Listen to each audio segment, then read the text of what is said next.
Oh.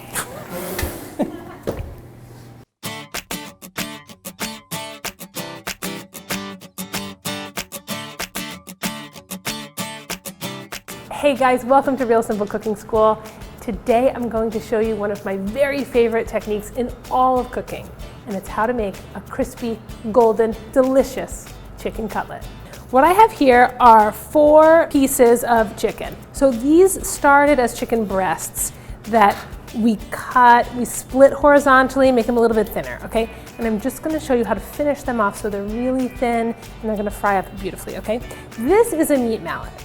Now, yes, there are other ways you can flatten a chicken breast. Honestly, they're harder than just ordering one of these on Amazon.com.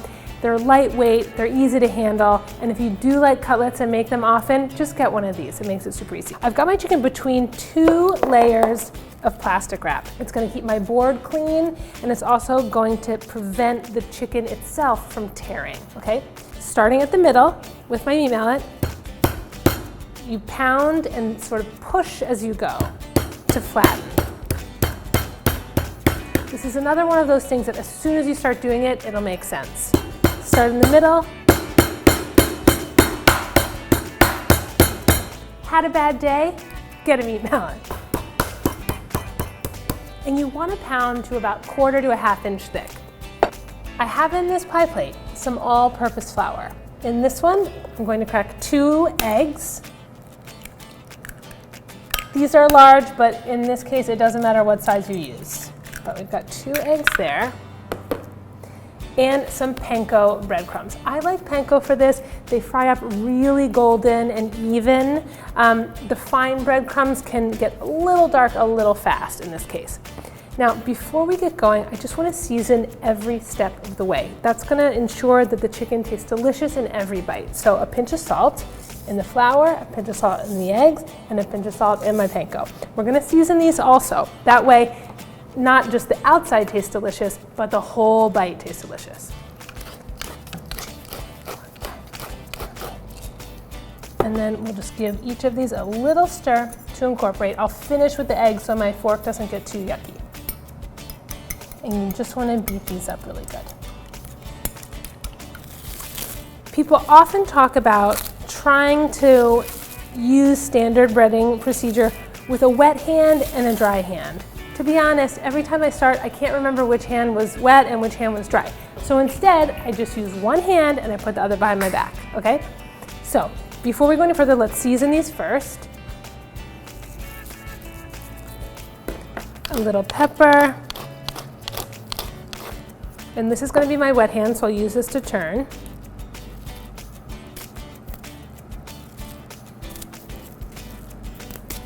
Now, this is my non-chicken hand, so I'm going to use this for the salt.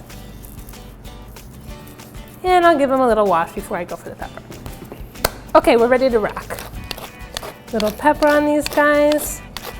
Now, I'm right-handed, so that's the hand I'm going to use. I'm going to tuck my left hand behind my back so I don't get it wet or dirty. That's because if the phone rings, if the dog walks in, whatever, you still have a clean hand to do your business. Okay, first things first, working one at a time. Dip the chicken in the flour. This is what they mean when they say dredge. All that means is dip in, shake off the excess. Then into the egg, and just turning to coat evenly. And when I lift it up, I'm just gonna give it a second so any of that excess egg drips back into the dish. And then into the breadcrumbs. Oh, I missed a little bit, but I'll just use my finger to spread out the egg.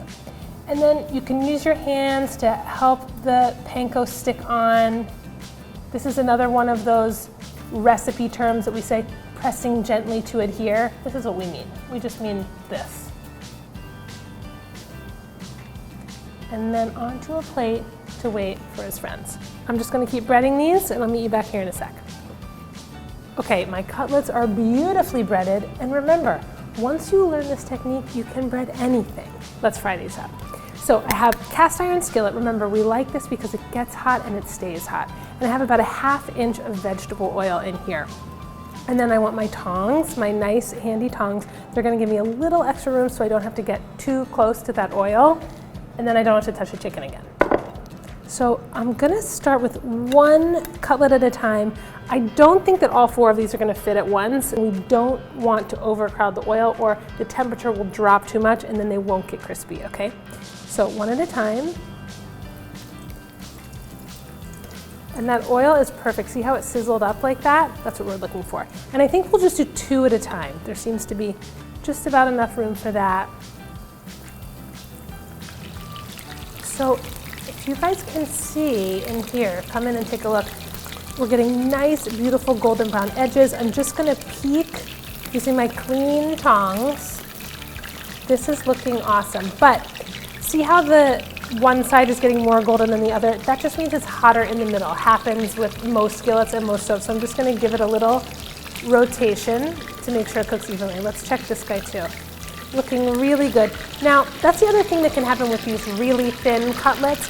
They may puff up a little, so use your tongs and just give it a gentle press to make sure all sides get contact with the oil. And we'll continue to cook on this side until they're equally golden brown.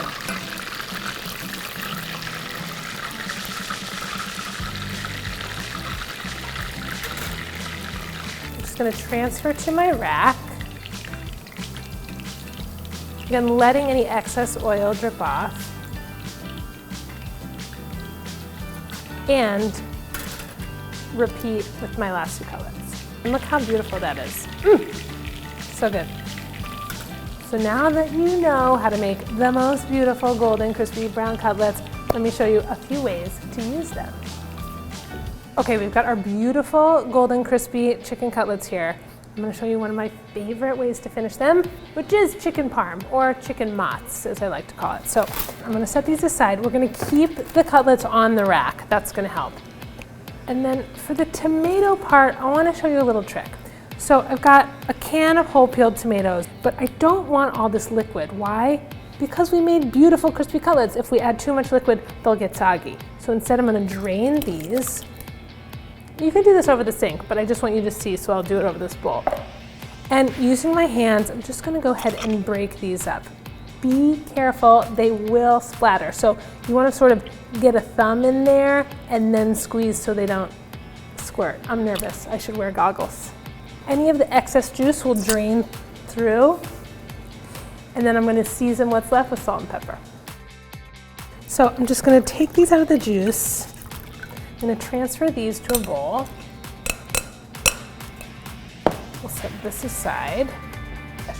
So a little pepper and a little salt. And just use my hands to do this. And that's kind of all there is to it. One of the great things about cutlets is you can make a big batch and they freeze really well. So I'll show you a few other ways to use them in a minute. I'm just going to divide the tomatoes up on top. Another great name for this chicken dish, pizza chicken. Maybe call it that for the kids. You could add a couple slices of pepperoni. Actually, that's a great idea. And then we've got a little fresh basil. I'm going to tuck it under the cheese before I add it so it doesn't scorch under the broiler, and then we'll add a little bit more after the fact.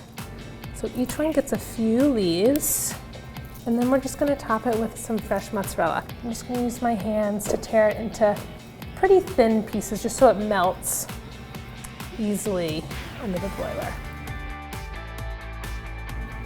And that looks pretty good. Now all we have to do, pop it under the broiler until the cheese melts and is ooey gooey and nice, and we're ready to eat. Oh boy, do these look amazing. Look, you guys. We've got gorgeous melting mozzarella, beautiful crispy cutlet underneath, and see how on the rack it's going to keep that whole underside yum and crispy also. So I'm just going to carefully transfer these to my platter here. Very careful, this is hot. This is an adults only move. And we'll get this last guy on board here. And this isn't the only thing you can do with crispy chicken cutlets. We have a gorgeous easy salad. I mean, you could just serve the cutlet with a nice wedge of lemon, but we've got some bitter greens, light vinaigrette, some Parmesan cheese, a very sophisticated meal. Or on the other side of the spectrum, we have a delicious crispy chicken cutlet sandwich. some shaved cheddar cheese, a little pickled Dijon mayo on board, and a little bit of lettuce. So no matter what you choose, know that these chickens are a cut above. We'll see you next time.